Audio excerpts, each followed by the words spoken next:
Welcome back to our next Respect Project talk. I am so thrilled to be here with you this morning and this illustrious group of human beings who have time and time again reinvented themselves, and the art of pivoting, the embracing of change is the topic of today. David Orban, who's the managing advisor for Beyond Enterprises. We have CHRISTY Whitman with us, who is an author, a public speaker. She's the CEO and founder of Jantum Success Academy. TRACY Evans, Olympic freestyle skier, and also the founder of an incredible organization called Kids at Play International. And last but not least, we have COLIN, an actor, friend, author, and entrepreneur, and Dr. SHEFALI, who is an author, a public speaker internationally, and a clinical psychologist, is also with us today. So without further ado, we were all just talking about how, having been through a very difficult time globally, it's one of the many things we have in common right now is a sense of weariness of what we've all been through. But did you see it as an opportunity for change in your life? Did you change locations? Did you change careers? Did you just change your mind and your perspective? And that to me is, I think, the art of success and the art of living. All of the moments in my life where great things happened, they came out of ashes, ashes of despair or difficulty, obstacle, maybe even grief. And like a phoenix rising from that comes great opportunity. So to start with you, David, I just wanted to get into putting the past behind us, and can we just let go of our attachment to chapters in our life that we feel defined us, and how do we sort of unfurl ourselves from that sort of self-awareness and move into a new chapter completely openly without any attachment to the past? It requires a certain degree of stoicism to understand that the past cannot be changed. And also, I had fun a few years ago assembling in a little chart 4 activities, verbs starting with R, of proving certain emotions, depending on whether you or others acted or didn't act. Remorse, rancor, regret, reproach. These are all very much worthless. And rather than looking backwards, if we can look forward, learning from past mistakes, but then with optimism, building a future where our skills, our talents, our passions can become the founding pillars of what we ourselves are, as we realize what we can achieve on top of what we have already done in the past. Personally, I'm a technology optimist, meaning that the beautiful tools that we have available, including things that now we take for granted, being able to use a video conferencing system to reach out to anyone in the planet and have wonderful conversations like today, can become the everyday components of the new lives that we build.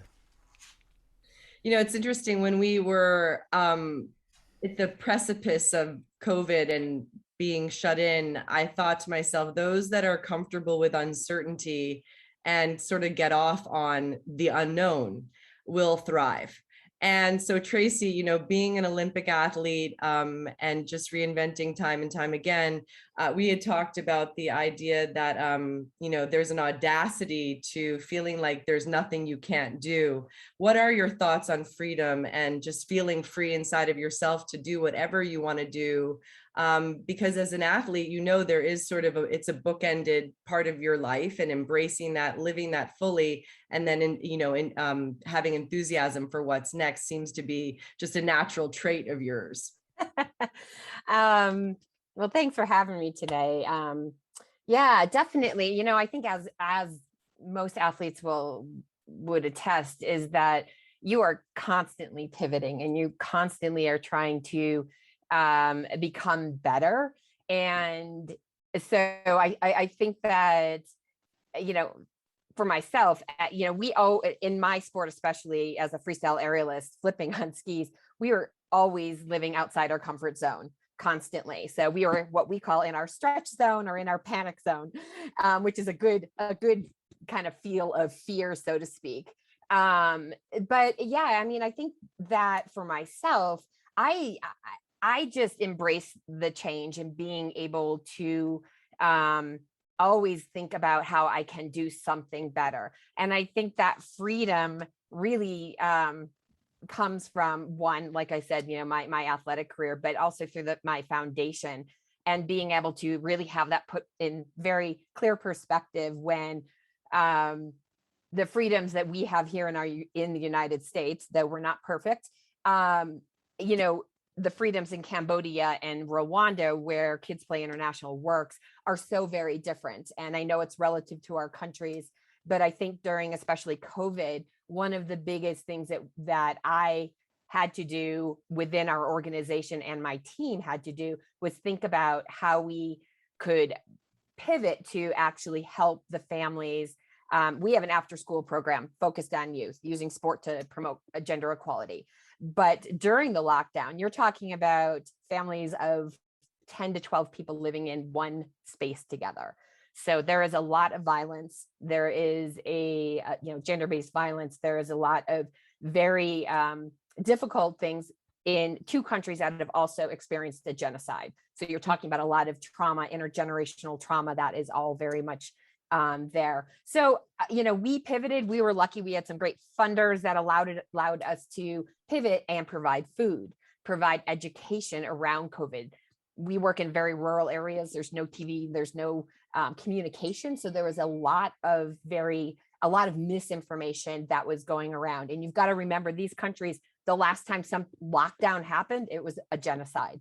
So there is a lot going on in these families and these families' minds. So it was wonderful in the sense of being able to, our funders giving us the freedom, and I think being able to know how to deal with change and being able to use that as an opportunity to educate and to provide food and education to these families was a massive so-called small silver lining, you know, with regard to COVID.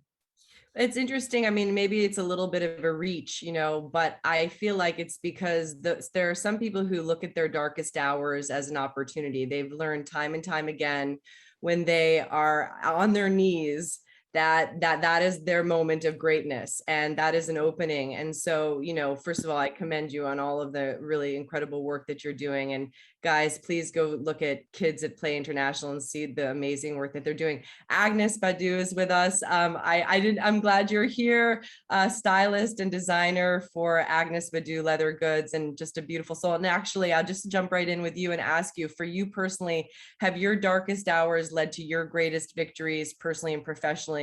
Would you say that that's part of how you define yourself? I certainly would, but I know, having talked to you, you feel the same way. Yes, I would say not even necessarily my darkest hours, but times of transition, or times when you know, you're going on one path and it's just door closed, door closed, door closed, door closed, and you're like, that must mean something.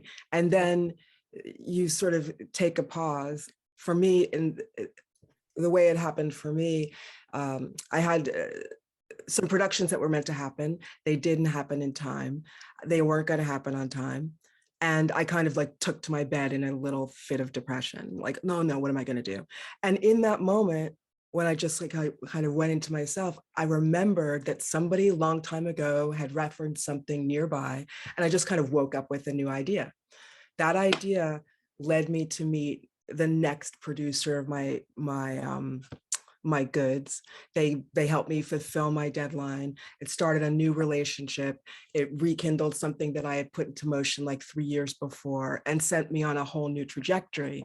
And it reminded me that, you know, a door closed when you feel like you're like a wind-up toy in a corner, you just stop and kind of get back and see a bigger picture. And more often than not, something that you really wanted to do that you hadn't noticed is what's right around the corner.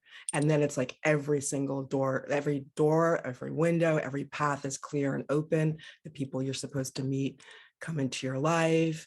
And I've definitely had that experience personally and professionally. And it sort of helped me when I find blocks consistently, because life's going to throw you stuff. I'm like, okay, well, maybe I'm not supposed to do that. Or this isn't the right relationship, or this isn't the right contract or project or something. Let's see what it's supposed to show me. And yeah, no, I think it's really true. And that's one of the many reasons why I wanted to have this conversation. I was saying, Dr. Shefali, that many of you, I don't know, oftentimes people come into this conversation and I have a sense of more of who they are. But what I notice about all of you is how much you've done, how much you seem to have changed, and how much you've met every moment in your life as an opportunity to inspire other people through your life experiences. And, you know, whether we live our life in chapters or it's an accumulative thing that becomes our whole being, taking that message out there and helping to elevate and lift other people up really is the name of the game. So from your perspective, do we live our life in chapters? And how do you meet moments of obstacle and despair and see it as an opportunity to enhance your life, expand in your life? I know that you do a lot of public speaking, so I'm interested what your message is on this topic. Well, thank you for having me. Hello, everyone. So happy to be here with you.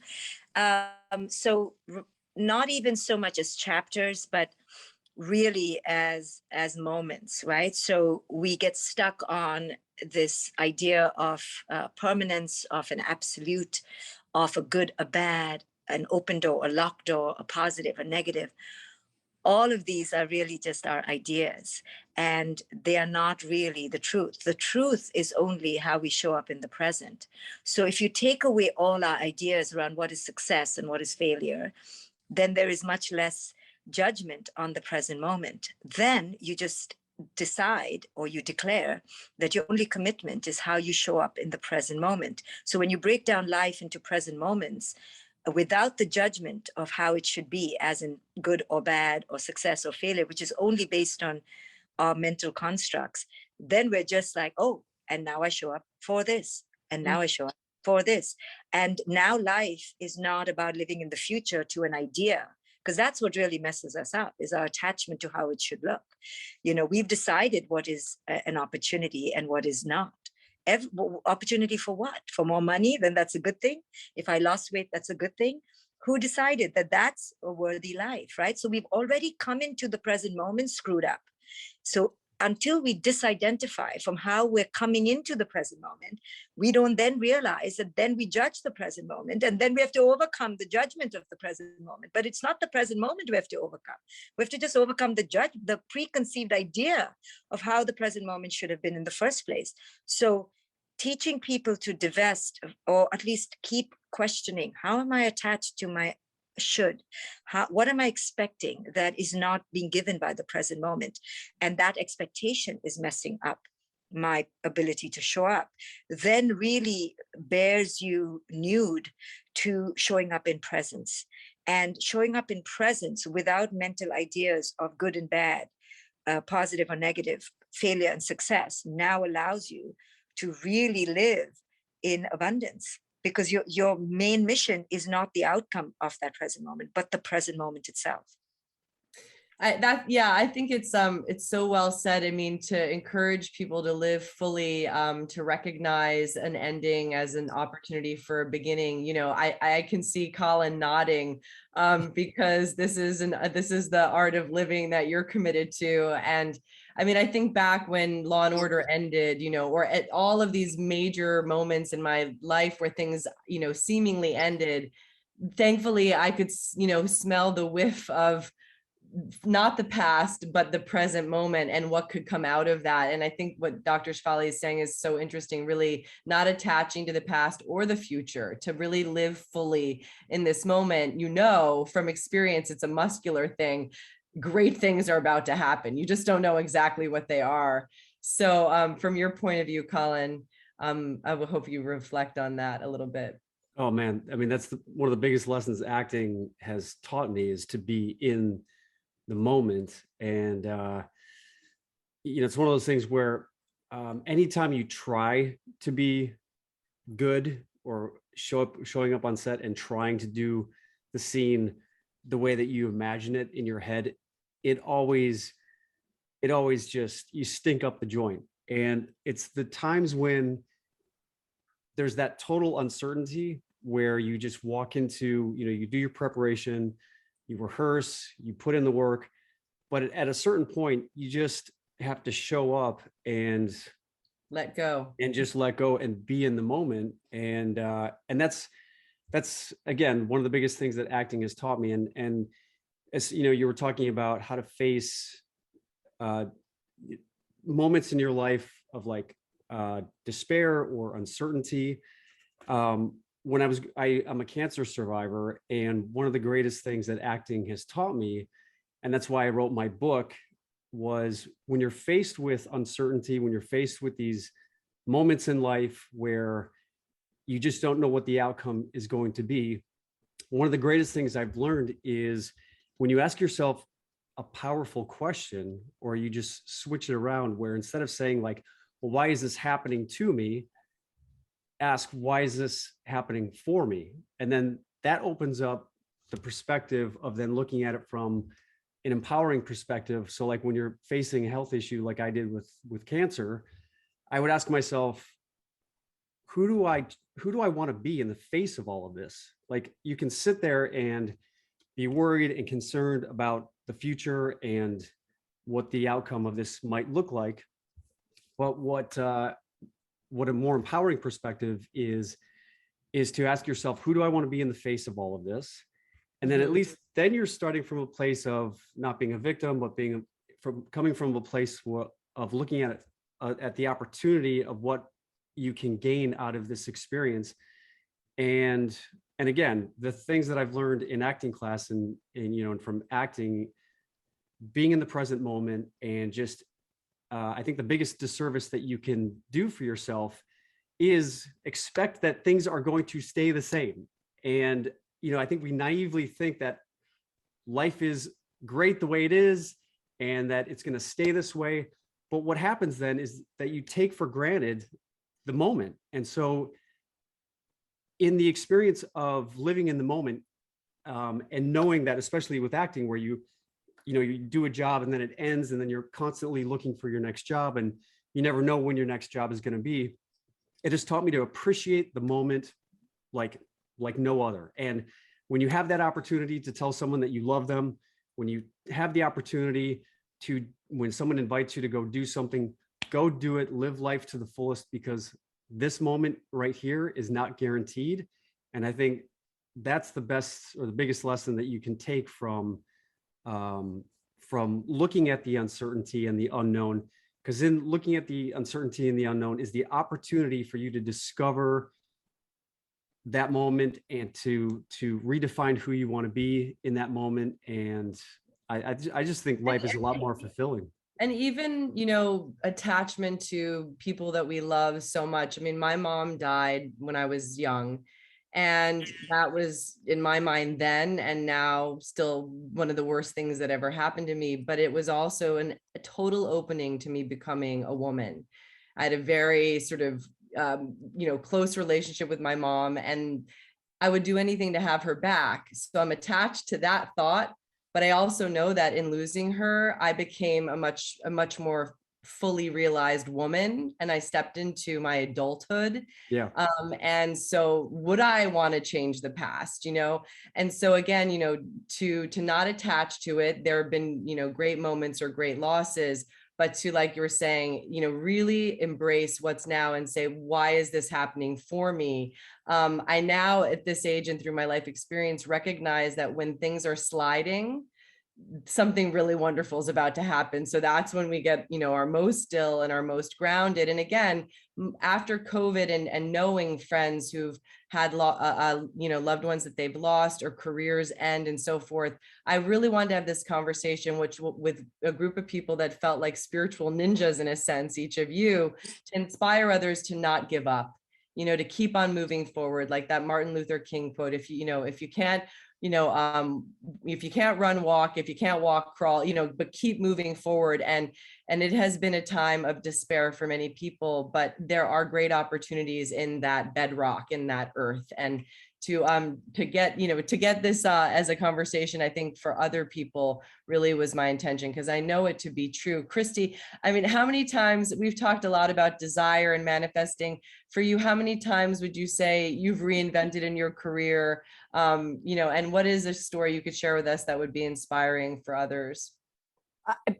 Numerous. I mean, sometimes it's a pivot, like Colin was saying, it's just a pivot on a moment, right? So, but there's a moment that I'd like to share. My son, when he just turned 11 on Friday, so he's super healthy, star of a soccer team. But when he was 2 months of age, when we went for a regular checkup to his doctor, and his doctor took one look at him and said, go to the hospital immediately with him. Don't take your other son home, go now. And after doctors and nurses swarming around him in his little 2-month-old body, they said that he had a transposition of the great artery, and that no other baby in the history of knowing this has ever made it to 2 months, because they usually die within a week, or they are operated on within a week. And so I just knew everything I've been working on in myself and in manifesting, and, you know, all the pivots I've made. I turned to my husband, I said, there's nothing that we're going to look at. There's nothing we're going to talk about other than what we want. What do we want?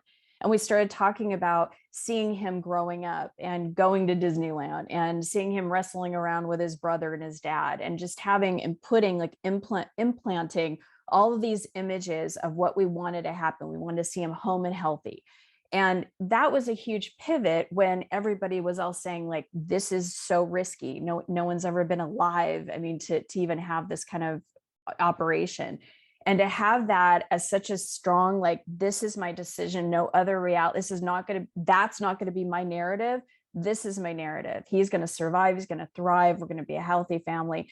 And to be able to celebrate this last weekend, you know, he's now 11, and he's just got all these kids that love him. He's got a lot of friends, and he's super healthy. It's like, those are the moments when we get that bushwhacking, you know, bad news, when things can just literally feel like the carpet is being pulled from us. We have that moment to say, okay, what do I want? What do I want this to turn out to? How do I want to feel through this?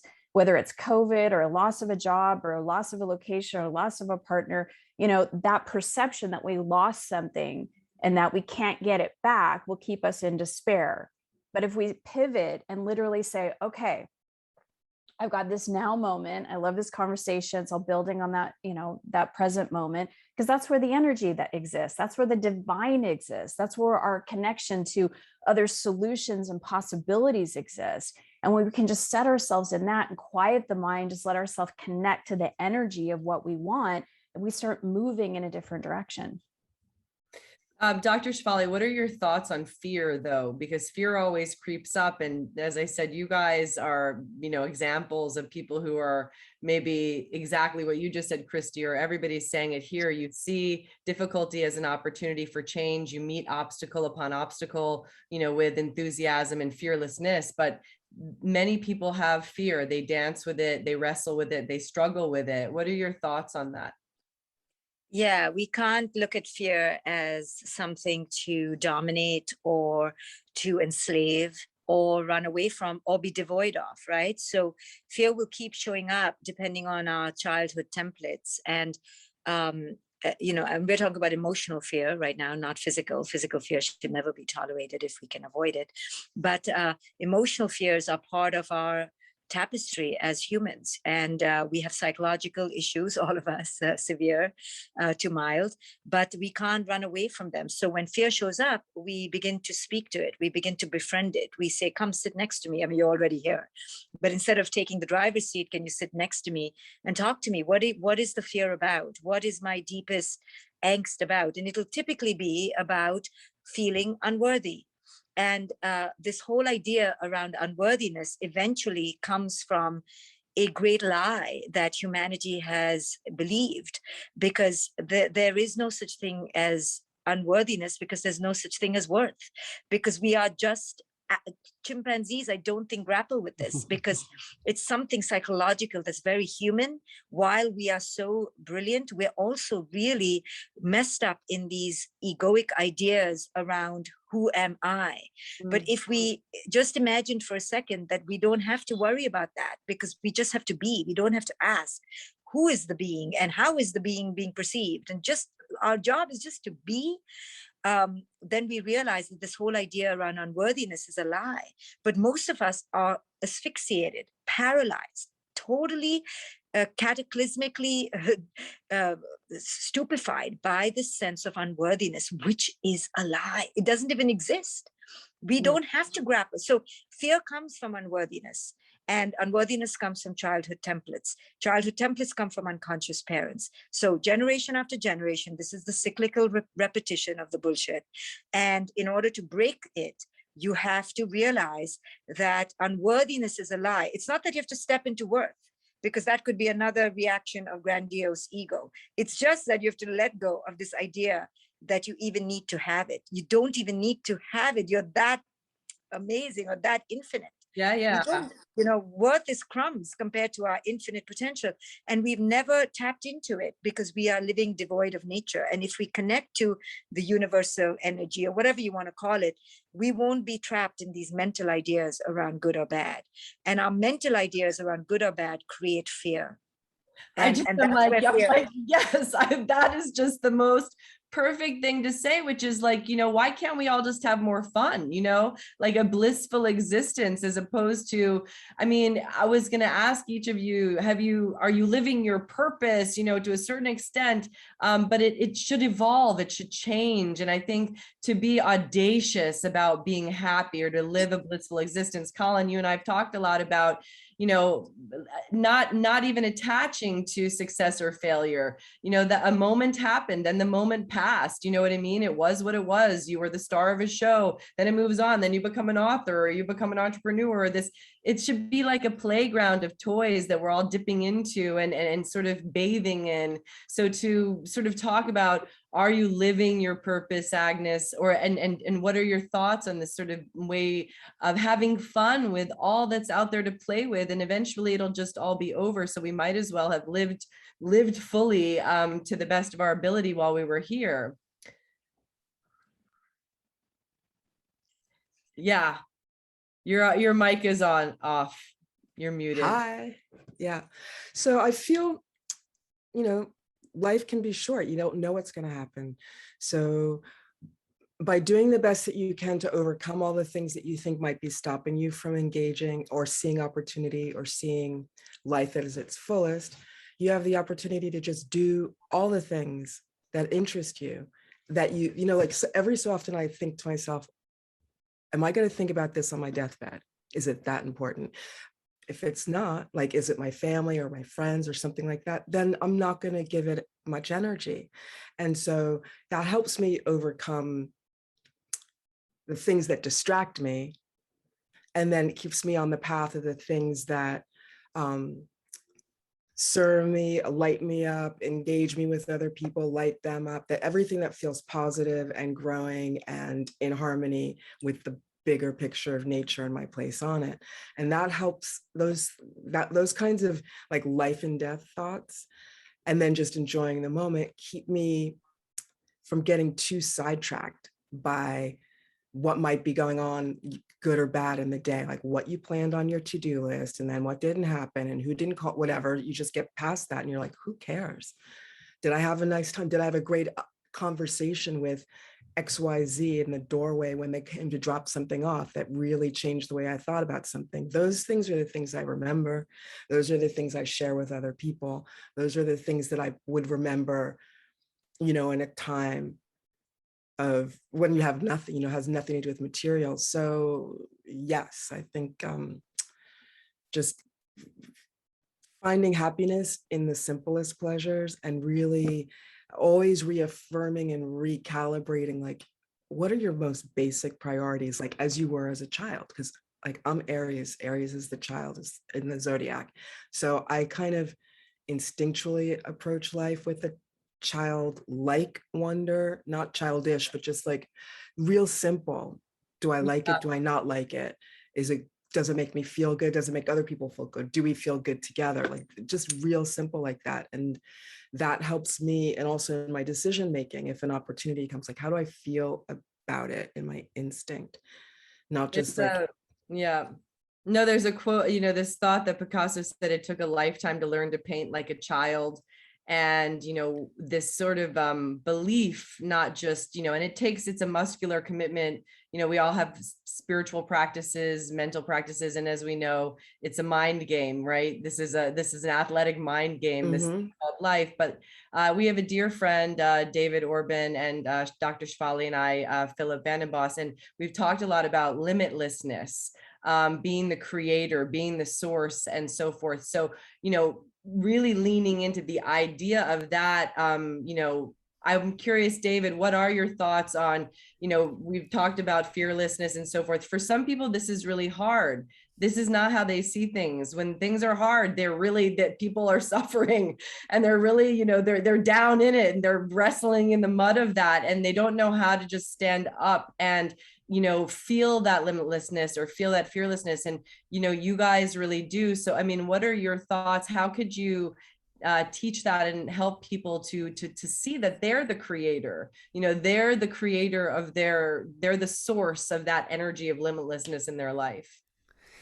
In my own life, there is going to be next week a concrete new component that really exemplifies this beautifully, because I will become a grandfather for the first time, because my oldest son will welcome in his family, together with his partner, their first child, a daughter, Emily, is going to be born. And I do like to look at the bigger picture, and our literally unbroken chain of existence in something like 4 billion years of life on planet Earth, evolving, expanding, and then giving rise to the human race, is being literally embodied by Emily as she's going to be born and then growing up and experiencing the awe and wonder and excitement of discovering the universe.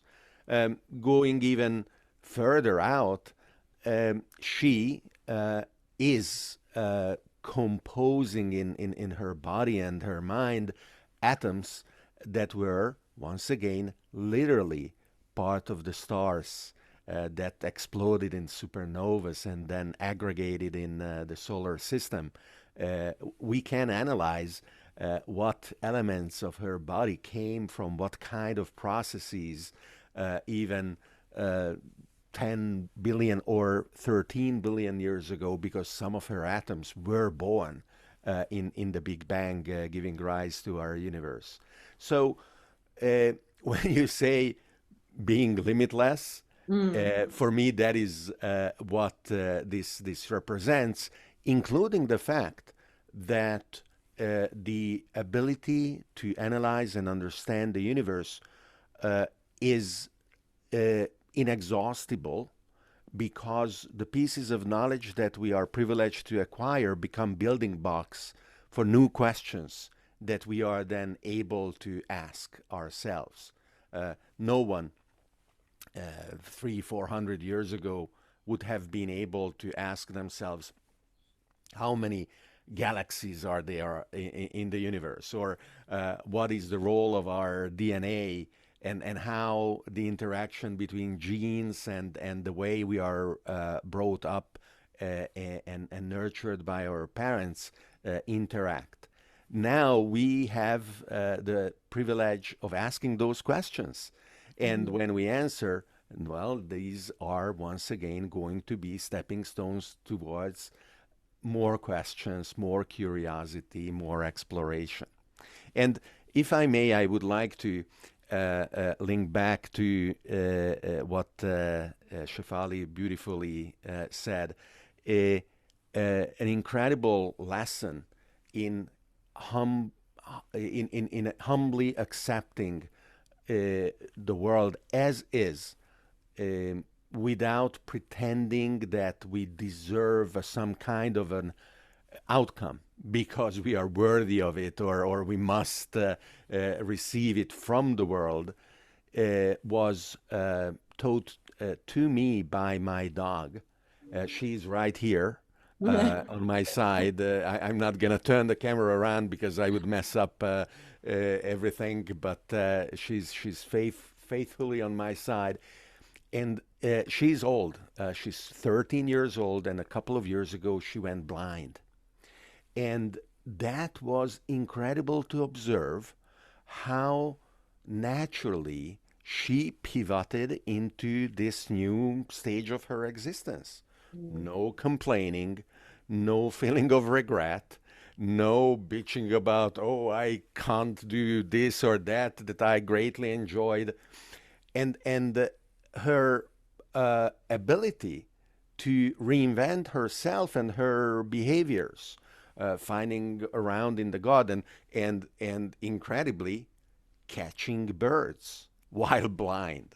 I saw her haunting birds in the garden and being able to, through amazing ability to smell and to move and to, do her thing, to actually catch them.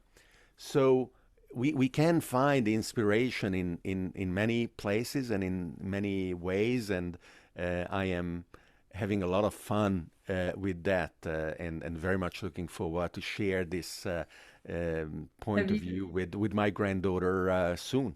Well, I have a book to recommend for you when she can finally, well, you can always read to your children or grandchildren, but it's Eckhart Tolle's book on pets, or on his on his dog. Anyway, it's phenomenal because it's all about our dog taking us for a walk. The dog's like, come, let me take you for a walk. You need to, let go a little bit. So I really appreciate that perspective. It's true. And, we get so caught up in our minds, and even this conversation sort of attaching to, just thoughts and so forth. And so, like you said, the limitlessness of just experience, and hoping that people walk away from this conversation, which we will soon do as well, with more, a better ability to just have childlike enthusiasm for what is, and delight. And I just Googled it.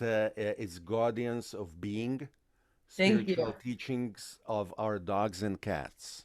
Yes, I love this book so much. So you're right. And where I was before this was at a dog park with my dog, who was reminding me that as much as I was looking forward to talking to you, I was having a great morning.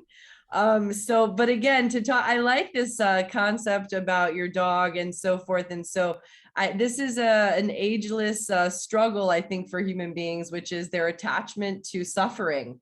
What are your thoughts on that, Christy? Why can't people just be blissfully happy with what is? And why are they so caught up in their, they get on the phone with their girlfriends and they talk about their drama, and they talk about their struggle, or they talk about their suffering to themselves. That's their story. What are your thoughts on that? Well, most people are rooted in the drama triangle. Most people are rooted in suffering and in having that perspective that they're separate from, and that they have to get as much love, or they have to get approval, or they'll be shunned out. I mean, it's a primal thing when we're kids.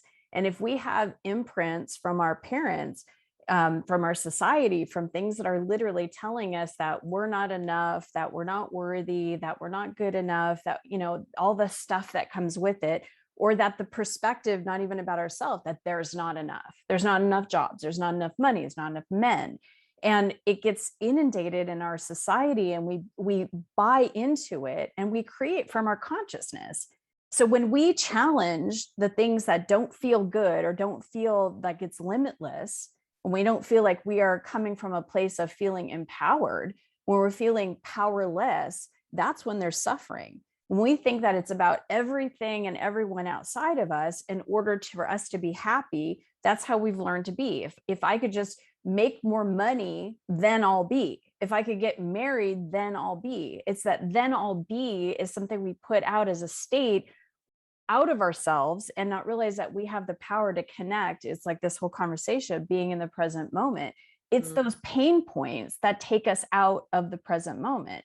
You know, it's like if you go to the beach and you get a really bad sunburn, right? And someone just comes up to you and taps you on the shoulder, you're gonna be like, oh my God, right? Same person could come up and tap you on the shoulder if you're not sunburned. It doesn't hurt. There's not a reaction. And so we have to watch for our own reactions where we're thinking that the worst things are gonna happen, or that we're expecting more suffering. We're expecting that drama, that chaos. That's where we live. And when we do, it's an energetic vibration that we have a relationship with. And when we understand that we can't control coronaviruses or what the president's going to do or what anything outside of us, what our husbands are going to do, our wives, you know, or even our dog, it's the consciousness is how we create our reality. And what is our consciousness? It's the words that we say. It's the thoughts that we think. It's the perspective that we have, the expectations, the beliefs. It's the emotions, and then our behaviors, our actions. That's it. And when we can literally align what we say with what we desire, with happiness, with abundance, what we think, how we feel, we take the moment to deliberately conjure that up and deliberately create ourselves, regardless of what's going on around us or who's in our presence. We're in the state of creator consciousness, deliberate consciousness, instead of being in victim consciousness or default consciousness, not questioning who we want to be and how we want to show up and what do we want. If contrast is showing what we can't have or what we don't appreciate, we in our free will and choice have that ability in any moment to go, I don't want that. I want that instead. I want to be inspired. I want to travel. I want to feel greatness. I want to feel alive. Like we have that ability within us right now, but it's all based on our own decision and free will and consciousness.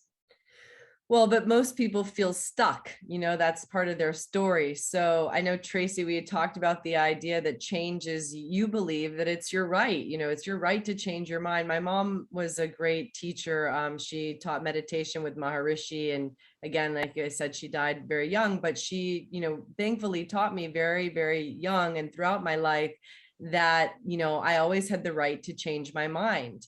And I think that was something that, you know, triggered some thought with you, that change is your right, and that you don't really struggle with the idea that that is for you, that you are not stuck. Yeah. You know, I think I was extremely fortunate. I had two amazingly inspirational parents. And, you know, my dad very much, for both my brother and I, instilled in us that can't was just not in our vocabulary. And that there, you know, if there's a will, there's a way. So, you know, I guess for my, you know, there, like, I love talking about fear as well, because I think there's lots of different dimensions to it. But, you know, in my sport, there was so much fear that was associated with what we were doing in the air. And as a woman in this sport, I was definitely pushing the envelope for degree of difficulty during a time that there were not a lot of women doing the jumps I was doing. So I was jumping with the guys, and I had to kind of understand how to feel the fear, deal with it in a positive way, and kind of move through it. And I think that, you know, I know it's easier said than done, but there definitely is something also good to, at least in sport, to have a little bit of element of fear, because it keeps you on your toes. I always felt a little off. Like if I didn't have this little bit of really anxiety to live in, because it was somewhat healthy and keeping me on my toes and making sure that I was really, really sharp. But I, you know, going back to, you know, my mom also is a nurse, and she really inspired me to take this volunteer trip to Africa. And so I went, and she's like, you know, travel, you love to travel and, you know, experience new cultures. And so I did, I went to Rwanda, and that trip changed my life completely. I also have been a commercial casting director, placing athletes in commercials and print ads for many, many years. And that was my bread and butter, and still is. But after going on this volunteer trip, I was so, you know, just, I guess I always knew that sport has the power to change and to teach, but I don't think I understood the true power of sport until I went on this volunteer trip and saw just how peacefully, organically, and quickly sport does break down these harmful gender, social, cultural barriers between girls and boys that in developing countries live very segregated lives in regard to what their roles and responsibilities are growing up. So, gosh, my husband laughs and my mom laughs even harder because she's like, I sent you on a 2-week volunteer trip and it's now 10 years later and you have, created a foundation that has given me the opportunity to use sport to pay it forward. And I think that that's a lot to be attributed to the, the values that I was fortunate to be, I think, ingrained in me early on growing up by my mom and dad. Mm-hmm. I like this thought that, your thoughts become things. And as we wrap this up, I'm curious what is a prevailing thought for each of you that, helps you to have this sort of superpower that we're talking about. Colin, what sort of golden sort of thought nugget could you share with people that really is your North Star of the way you process things, think about things, and what is that sort of thought that kind of keeps you prevailing? Yeah, I think the biggest factor for me that has really made the biggest difference in my life is the power of visualization. And I'm sure, Tracy, this as a professional athlete, before you are, doing your jump, I would imagine you do a lot of the visualization of how you're going to move, because your brain doesn't know the difference between reality and what you envision. So what I like to do is I have my vision board, I've got my goals, and your brain is a supercomputer. It's also very dumb because whatever you feed it, it's going to give you the answer. So garbage in, garbage out, positivity in, miracles, manifestation out. So I would say just focus on what it is that you want, because we can get stuck in the complaining, we can get stuck in the diagnosis, we can get stuck in the arguing. But if you just ask yourself the question, what do you want? Focus on that, visualize it. And that's when my acting career actually started to take off, because it wasn't just the nuts and bolts of learning how to act. One of my acting life coaches had me write out and visualize what my dream acting job really looked like.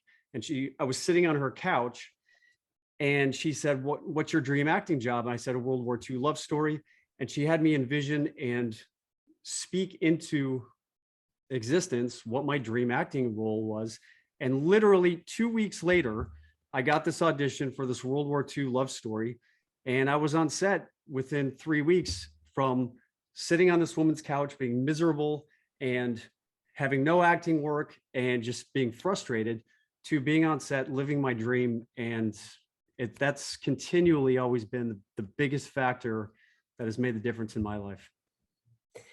I love that. And to each of you guys, before we wrap up, Marissa Costa asked, what fundamental advice on the importance of change would you give the 20-year-old you if you were able to go back in time? Take it, any one of you, feel free to jump in. I'd say surrender the negative thoughts, surrender the negative feelings. It's a process of letting go and not, holding on to it, letting go. And then, like what Colin said, focus on what you want, visualize, feel your way into it. Yeah. And I just add to that is that, obstacles are actually opportunities. I don't think that that's really all that that's surprising, but I think we always try to have this great plan set in place of exactly how my life is going to unravel or unroll. And it just isn't that way. So it's how you kind of pick yourself up, brush yourself off, move through it. And many times that alternate plan ends up being so much more fulfilling as well. I like the Phoenix. In my first film that I directed this year, I made sure that this little kid was playing with a plastic phoenix. I like this quote: the phoenix in times of doubt and confusion It symbolizes strength, transformation, and renewal. For only from the ashes of who we were can we rise up to become who we're to be. You each inspire me profoundly. I was so excited to meet all of you who I've not met before.